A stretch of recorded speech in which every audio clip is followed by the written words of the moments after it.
Iran को घेर कर खड़े अमेरिकी एयरक्राफ्ट कैरियर क्या तेहरान पर हमला करेंगे?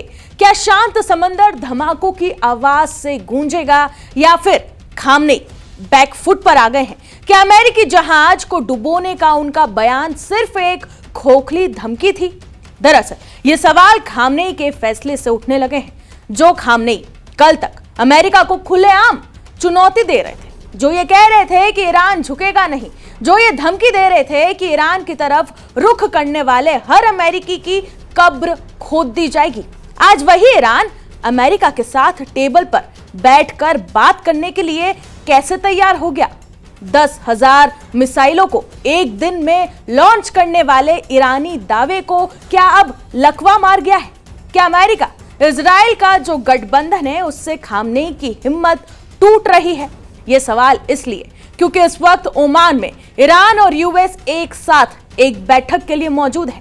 मीडिया रिपोर्ट्स के मुताबिक अमेरिका की तरफ से विशेष दूत स्टीव विटकॉक और ट्रंप के दामाद जेरेड कुशनर बातचीत में यहां पर पहुंच चुके हैं, जबकि ईरान के प्रतिनिधित्व विदेश मंत्री अब्बास अराकची करेंगे। यानी ट्रंप ने अपने विश्वसनीय स्टीव विटकॉफ के साथ अपने दामाद जेरेड को अपनी टीम में रखा है और उन्हें ईरान से बातचीत करने के लिए भेजा है। हाल के दिनों में ट्रंप के दामाद ही दुनिया में ट्रंप की कूटनीति को आगे बढ़ाने में लगे हुए हैं।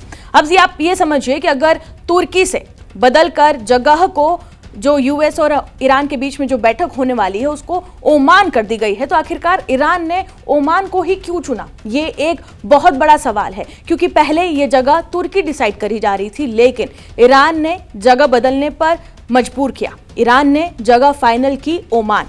तो बाहर से देखने पर यह सिर्फ जगह बदलने का फैसला लग सकता है, लेकिन असल में इसके पीछे गहरी रणनीति और इसे एक छिपा हुआ डर भी कहा जा सकता है। दरअसल ईरान क्या चाहता है, इसे आप ऐसे समझ सकते हैं कि ईरान चाहता है कि सिर्फ बातचीत जो है वो उसके न्यूक्लियर प्रोग्राम तक ही सीमित रहे, ना कि किसी और क्षेत्र में या फिर मिसाइल ड्रोन को लेकर या फिर क्षेत्रीय ताकत पर सवाल यहां पर उनसे उठाए जाए। अब समझिए कि कैसे ओमान को चुनना ईरान के लिए एक सोची समझी रणनीति है। ओमान दरअसल लंबे वक्त से ईरान और पश्चिमी देशों के बीच में एक शांत और मध्यस्थ की भूमिका निभाता रहा है। ईरान को दरअसल अगर हम देखें तो उन्हें यह लगता है कि तुर्की जैसे देश में बातचीत करने पर नाटो और पश्चिमी दबाव ज्यादा रहेगा। ओमान की तटस्थ छवि ईरान को यह भरोसा देती है कि वहां उसे घेरने की कोशिश कम होगी और बातचीत ज्यादा काबू तरीके से सामने आएगी। इसके अलावा ईरान इस बातचीत को केवल न्यूक्लियर मुद्दों तक सीमित रखना चाहता है। उसे यह डर है कि तुर्की जैसे मंच पर क्षेत्रीय सुरक्षा और मिसाइल प्रोग्राम जैसे मुद्दे भी शामिल कर लिए जाएंगे, जिसे ईरान अपनी संप्रभुता का उल्लंघन मानता है। ईरान ने यह स्पष्ट कर दिया है कि वो अमेरिका के साथ किसी भी अन्य मुद्दे पर चर्चा नहीं करेगा सिवाय न्यूक्लियर प्रोग्राम के। ईरान की मांग है कि बातचीत का दायरा सिर्फ दो तरफा और परमाणु समझौते तक ही रहेगा। अमेरिका चाहता है कि ईरान अपने ड्रोन और मिसाइल कार्यक्रमों पर भी अंकुश लगाए, लेकिन ईरान इसके लिए बिल्कुल भी तैयार नहीं है। ओमान में वार्ता होने से ईरान को यह उम्मीद है कि वो गुप्त तरीके से और केवल तकनीकी पहलुओं पर ही चर्चा यहां पर आसानी से कर पाएगा, जिससे उसकी घरेलू राजनीति और सैन्य साख पर कोई भी आंच नहीं आएगी। अब समझिए कि ईरान बातचीत के लिए आखिरकार तैयार क्यों हुआ, क्या है इसके पीछे के बड़े कारण। दरअसल खामनेई यहां पर बहुत बड़ा खेल खेल रहे हैं। उन्हें सपने में सद्दाम हुसैन दिख रहे हैं, उन्हें वेनेजुएला के राष्ट्रपति मादुरो का हर्ष याद आ रहा है, और यही वजह है कि वो मिसाइल दागने की जगह बातचीत के रास्ते निकाल रहे हैं। सबसे पहला कारण जो यहां पर सामने आया है वो है आर्थिक संकट और प्रतिबंध। 2018 में जब ट्रंप ने ईरान न्यूक्लियर डील से बाहर निकलकर मैक्सिमम प्रेशर पॉलिसी लागू की तो ईरानी अर्थव्यवस्था की कमर टूट गई। तेल निर्यात गिरा, करेंसी रियाल औंधे मुंह गिरी, महंगाई और बेरोजगारी रिकॉर्ड स्तर पर पहुंची। ईरान के लिए यह सिर्फ आर्थिक संकट नहीं था, यह सिस्टम के अस्तित्व का सवाल बन गया है। दूसरा कारण अंदरूनी विद्रोह का डर। बता दें कि महसा अमीनी केस के बाद ईरान में जो हुआ उसने खामनेई को साफ संदेश दे दिया है कि जनता का गुस्सा अब सिर्फ सड़कों तक सीमित नहीं रहेगा। लगातार विरोध, युवा पीढ़ी का आक्रोश और महिलाओं की नाराजगी, खामनेई ये समझ चुके थे कि अगर बाहर का दबाव और अंदर की आग एक साथ भड़की तो हालात हाथ से निकल सकते हैं। अब तीसरा कारण, युद्ध का खतरा। इजराइल, अमेरिका और खाड़ी देश, चारों तरफ दुश्मन। अगर अमेरिका से सीधी जंग छिड़ी तो ये सिर्फ ईरान अमेरिका की लड़ाई नहीं होगी, ये पूरा मिडिल ईस्ट इसकी चपेट में आ जाएगा। इसलिए बातचीत सीधी जंग से बचने का एक ब्रेक बटन है। चौथा कारण, न्यूक्लियर प्रोग्राम पर अंतर्राष्ट्रीय दबाव। ईरान जानता है कि उसका न्यूक्लियर प्रोग्राम अब रेड लाइन के बेहद करीब है।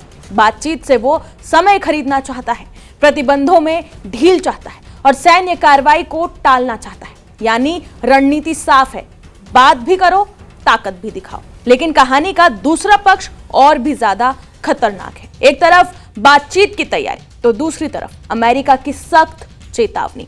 अमेरिका ने ईरान में मौजूद अपने नागरिकों से कहा है कि तुरंत आप ईरान को छोड़ दीजिए। दूतावास ने कहा है कि सुरक्षा हालात बेहद खराब है, हिंसा और शांति का खतरा है। और इसी बीच ईरान का शक्ति प्रदर्शन भी हुआ है।